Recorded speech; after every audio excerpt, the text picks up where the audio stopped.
Shalom dan selamat pagi ibu-ibu yang hadir pada pagi hari ini. Shalom. Oke, jadi terima kasih ya. Jadi baik, materi kita pada hari ini adalah upaya peningkatan kualitas kesejahteraan lansia. Jadi masih lanjutan dari materi sebelumnya, yaitu pentingnya kesejahteraan lanjut usia. Modul yang sama yaitu kesejahteraan sosial, disabilitas dan lansia. Jadi sebelum kita melangkah lebih jauh, perlu kita pahami ya, mas kita berbicara lansia ini hal yang sangat penting bagi kita. Karena lansia ini adalah orang tua kita yang tidak mampu lagi bekerja, yang tidak kuat lagi seperti itu ya. Jadi baik, dalam mengatasi lansia, pemerintah tidak dapat bekerja sendiri, melainkan membutuhkan kerjasamanya kita semua. Jadi kita melindungi lansia, meningkatkan kesejahteraannya lansia. Nah, jadi keluarga bertanggung jawab, masyarakat juga bertanggung jawab. Jadi yang bertanggung jawab melindungi lansia ini adalah kita semua.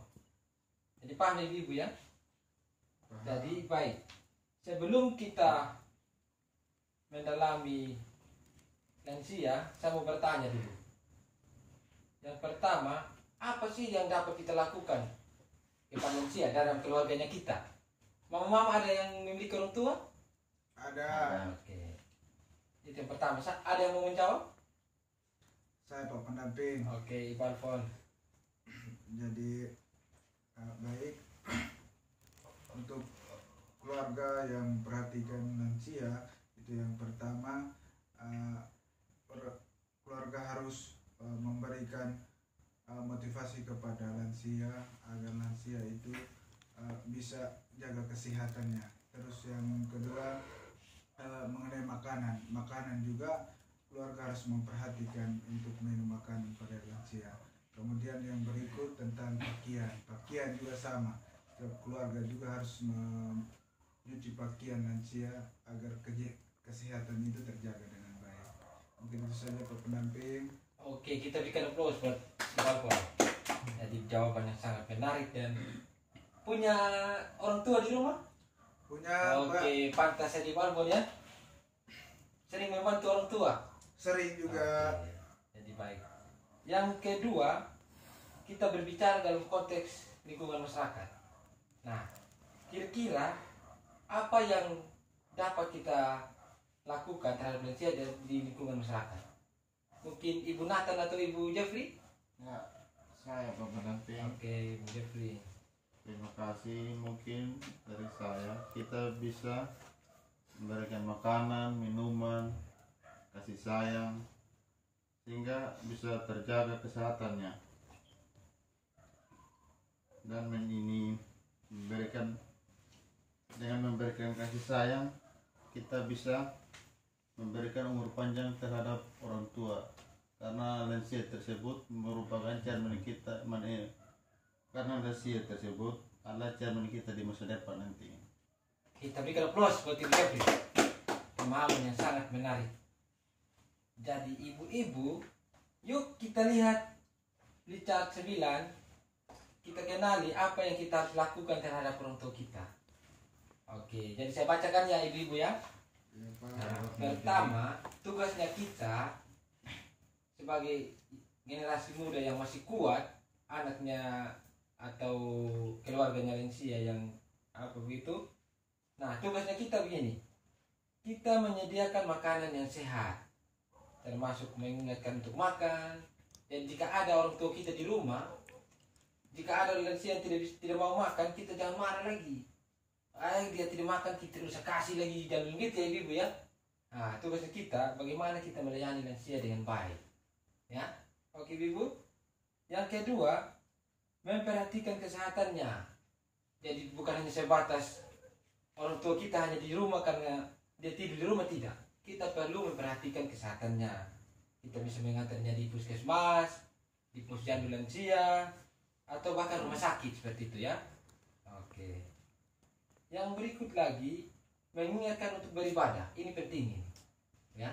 Kita ini orang yang sudah beriman, patut kita untuk terus mendorong lansia, karena salah satu yang bisa membahagiakan lansia dengan beribadah, berdoa seperti itu ya.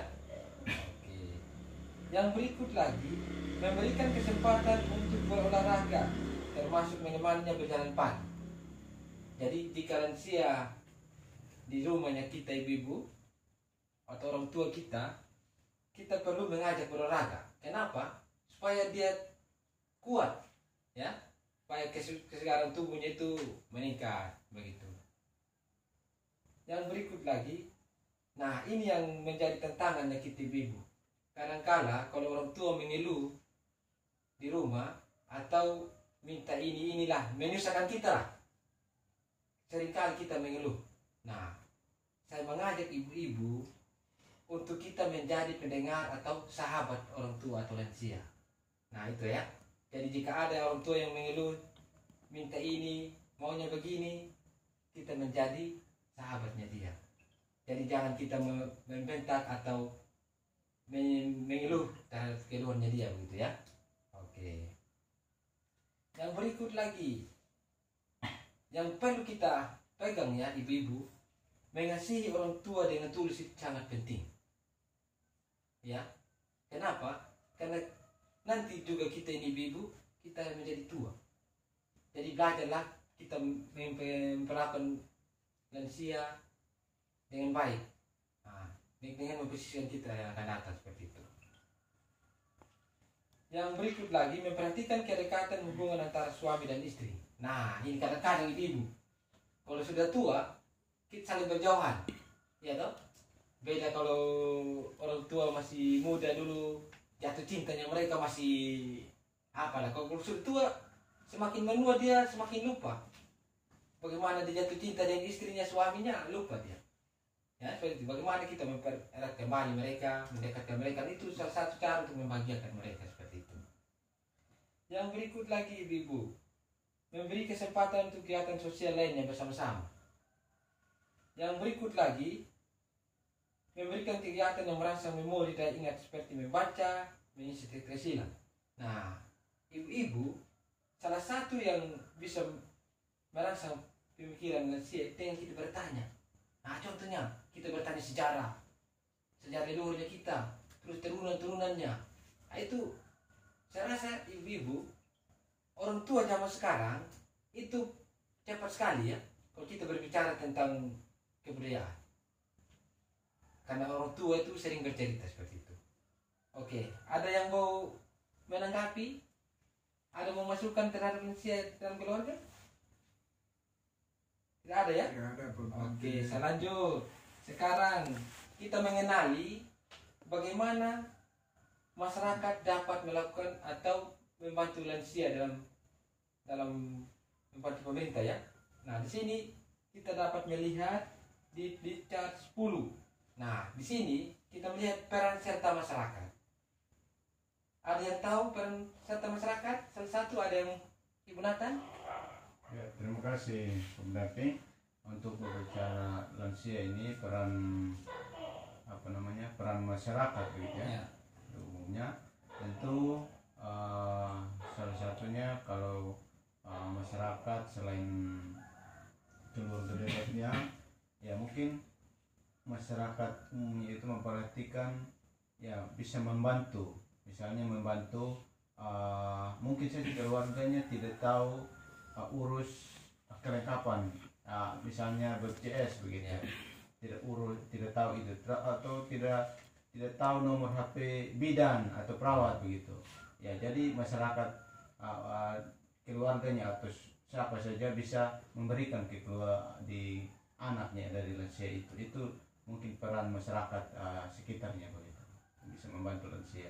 Jadi baik, kita berikan aplaus buat Ibu Nathan. Jadi betul sekali ya. Jadi apa yang dikatakan Ibu Nathan, kita menjadi ada dalam lingkungan masyarakat. Mau siapa lagi yang urus lansia? Jadi posisi lansia adalah kita.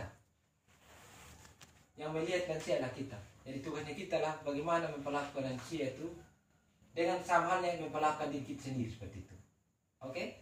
Nah, jadi saya dapat menyimpulkan bahwa lansia dalam lingkungan masyarakat, kita yang melihat lansia, kita memperlakukan dia begini.